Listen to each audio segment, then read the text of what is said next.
Good morning, students. After talking about the conductivity, conductance, resistivity, and resistance, there is one more thing that we have to discuss is called as cell constant.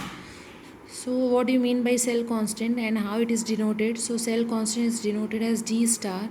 Here, we will be taking this cell constant because we know that whenever we are measuring the conductivity of any ionic solution, here the electrolyte may change, but the length and area of that shell remain constant. That's why here it is taken as G star, which is equal to length and area. So whenever we need to take the measurement of any shell, it is represented as G star for the measurement of conductivity of ions. And here this one, here we also have a relationship between this one, that is RK is equal to G star, which will help us to calculate many of the numerical on the basis of this one, that you have to remember. Now we have to know about the measurement of the conductivity of ionic solution. As I tell you, here we have to calculate the ionic solution, the conductivity of ionic solution with the help of Wheatstone bridge. This Wheatstone bridge you might have seen in the physics laboratory. All the description of this one you will get from the physics only. Here only we have to know how to calculate the conductivity. So we know that Wheatstone bridge, it has resistance, or with the help of resistance, because by knowing the resistance and the resistivity, by taking the inverse of resistivity, we can easily get conductivity. So by taking Wheatstone bridge, which is some type look like this one, here we have R1, R2, R3 and R4. So by taking R1 upon R2 is equal to R4 upon R3, we will get the conductivity of ionic solution. But here whenever we need to measure, here two type of problem that we will get.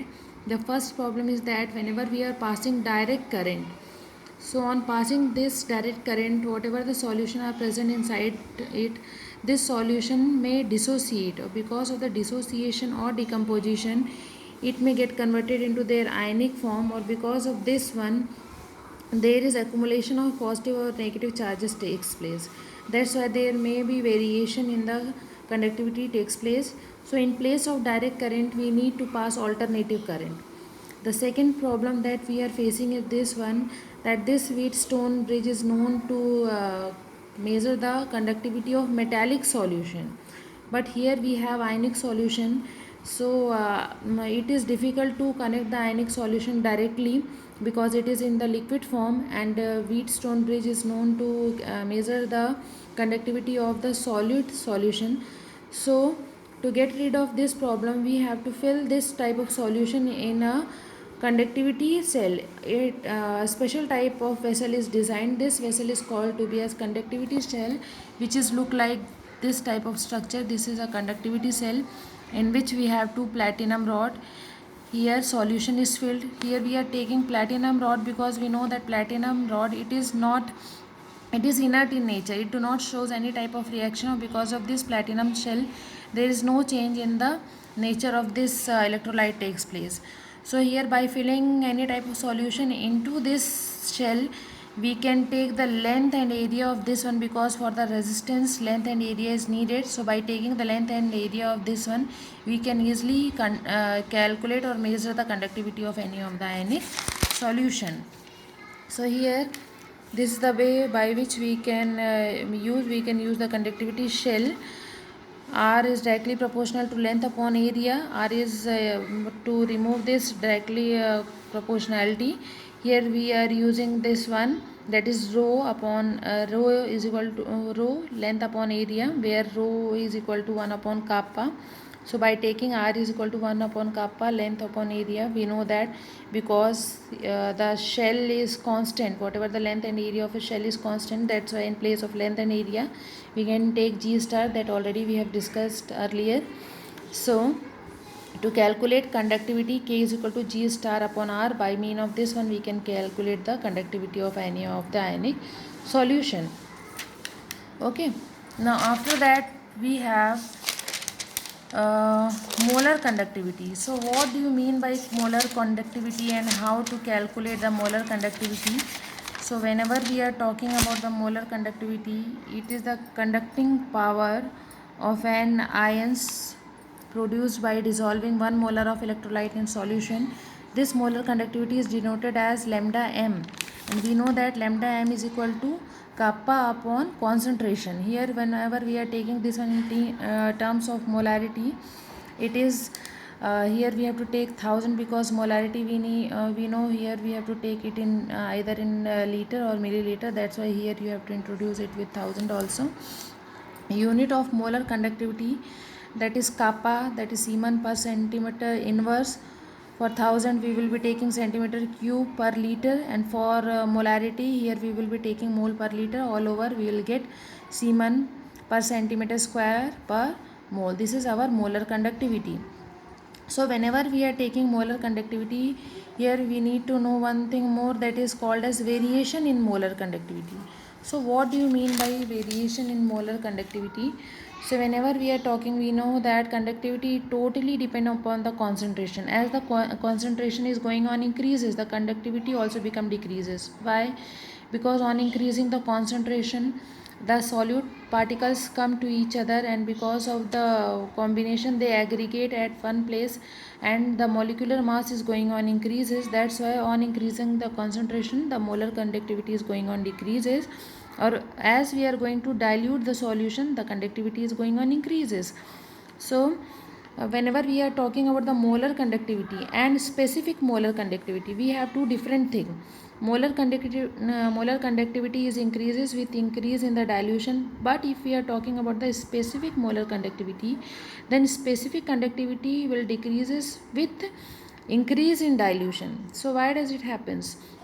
Because on dilution, like if we are having this type of solution and we are going to increase the or we are going to dilute this type of solution, so as it will get more place, these ions are getting more place and it can move from one place to another place easily, then the conductivity is increases on increasing the dilution. But if we are talking about the specific molar conductivity, so specific molar conductivity we are calculating for a particular area. That's like we are talking about this much area only, 1 centimeter square, this much area we are taking. So here in this area we have only one ion, or sometime it may happens here we do not have any of the ions, because here we are talking about a special area or a particular area.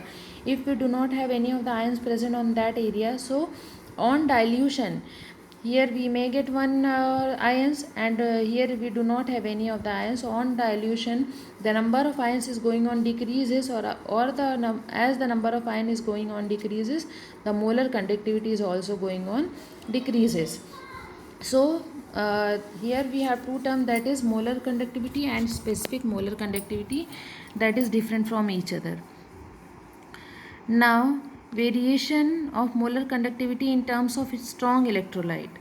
So we know that strong electrolyte dissociate completely into their ions. So it is seen that if we decrease the concentration, conductance increases. Why? Because we know that strong electrolyte dissociate completely, and if it dissociate completely, then the molar conductance increases.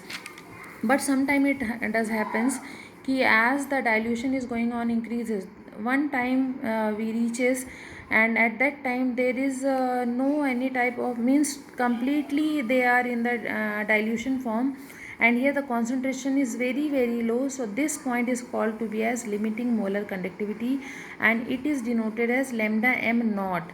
Lambda m is equal to molar conductivity, and lambda m is equal to limiting molar conductivity, that we can express in terms of graph also. This is to express limiting molar conductivity. Like if we are talking about the strong electrolyte, this is molar conductivity, this is concentration. As we are going on increases the concentration increases, it means molar conductivity is going on decreases. And here also concentration increases, the molar conductivity is going on decreases. But here we have one point where it is in the diluted form, and here the concentration is very low. At that point, this point is called to be as limiting molar conductivity for the strong electrolyte. But if we are talking about the weak electrolyte, we know that weak electrolyte do not dissociate completely. So because of the incomplete dissociation, this type of electrolyte, they never reach to the limiting molar conductivity. So how to calculate? Because here it do not touches this point, here the dilution is not as much, because the dissociation cannot takes place completely. That's why it would be very difficult to calculate the limiting molar conductivity in terms of weak electrolyte. So here, to calculate this one, it is explained by one scientist that is called to be as Kohlrausch, and he has given one law that is called to be as Kohlrausch law.